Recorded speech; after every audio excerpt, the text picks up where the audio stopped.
ये कहानी है एक साधारण लड़के की जिसने अपने छोटे से गांव से लेकर भारत के सबसे बड़े पद तक का सफर तय किया। ये कहानी है नरेंद्र दामोदर दास मोदी।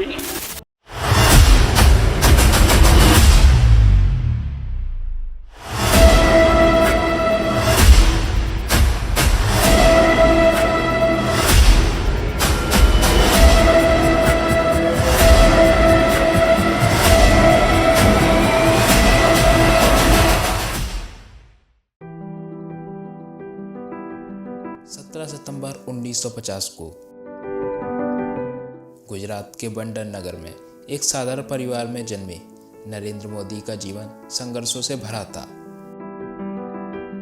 घर की आर्थिक स्थिति खराब थी, इसलिए बेटे दामोदर दास को पढ़ाने और घर का खर्च चलाने के लिए दोनों माँ बाप को काम करना पड़ता।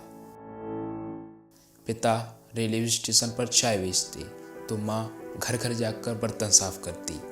माँ बाप को यूं काम करते देख दामोदर दास को बहुत बुरा लगता और शायद यही वजह थी कि उनका पढ़ाई में भी ज़्यादा मन नहीं लगता।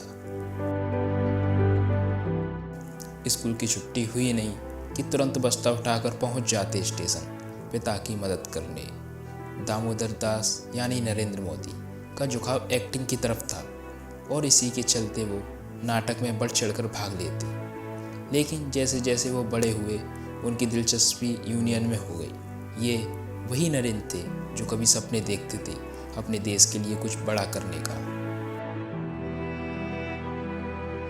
किशोर अवस्था में मोदी राष्ट्रीय स्वयंसेवक यूनियन आरएसएस से जुड़े। वहाँ उन्होंने अनुशासन, संगठन और नेतृत्व के गुण सीखे। यह होना भी लाजमी था क्योंकि उस वक्त गुजरात में आरएसएस का काफ़ी मजबूत आधार था। खैर 17 साल की उम्र में ही नरेंद्र मोदी ने राष्ट्रीय स्वयंसेवक यूनियन ज्वाइन कर लिया और यहीं से उनकी राजनीतिक करियर की नींव रख गई। कई सालों तक उन्होंने आरएसएस के प्रचार के तौर पर काम किया। साल 2001 नरेंद्र मोदी के करियर का टर्निंग पॉइंट साबित हुआ। यही वो साल था जब उन्हें गुजरात के मुख्यमंत्री की कमान सौंपी गई। करीब 13 साल तक उन्होंने गुजरात के मुख्यमंत्री के तौर पर काम किया।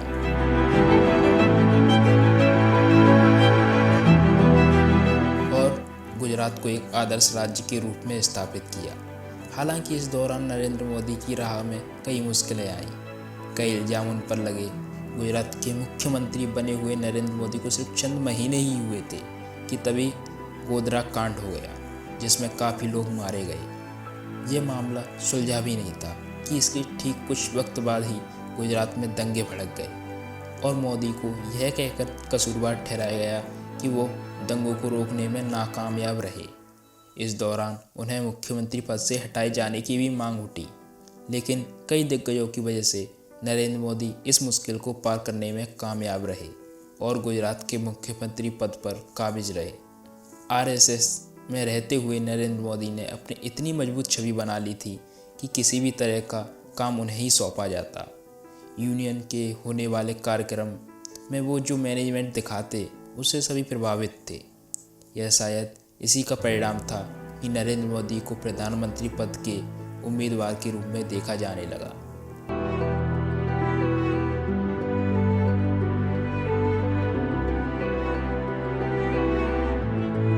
साल 2013 में नरेंद्र मोदी को भारतीय जनता पार्टी के प्रचार अभियान का प्रमुख बनाया गया। साथ ही उन्हें प्रधानमंत्री पद का बीजेपी उम्मीदवार भी घोषित कर दिया गया। नतीजा ये हुआ कि 2014 में नरेंद्र मोदी ने सबका साथ सबका विकास के नारे के साथ लोकसभा चुनाव में जीत हासिल की। देश ने पहली बार नेता देखा जो विकास को प्राथमिकता देता था। Digital India, make in India और स्वच्छ भारत जैसे कार्यक्रम लाए। 1 जुलाई 2015 देश ने देखा एक सपना। I dream of a digital India where high-speed digital highways unite the nation. I dream of a digital India where government is open and governance is transparent. I dream of a digital India where the world looks to India for the next big idea. उस वक्त लोगों ने कहा भी कि उन्होंने सिर्फ नरेंद्र मोदी के चलते बीजेपी को वोट दिया, वरना वो किसी और पार्टी को वोट देते। नरेंद्र मोदी में लोगों ने विश्वास दिखाया, उस पर मोदी अभी तक खरे उतरे हैं। अपने 3 साल से भी ज़्यादा कार्यकाल में मोदी ने कई योजनाएं शुरू करवाया, जिन्हें लोगों ने हाथों हाथ लिया। हालांकि नोटबंदी और डिजिटाइजेशन जैसे कुछ ऐसे मुद्दे भी रहे जो चैलेंजिंग थे, लेकिन लोगों ने उनका भी स्वागत किया। मोदी का जीवन सादगी और अनुशासन का प्रतीक है। प्रधानमंत्री बनने के बाद भी वे अपने काम के प्रति समर्पित हैं। वे योग, ध्यान और अपने देश के प्रति अटूट प्रेम के लिए जाने जाते हैं।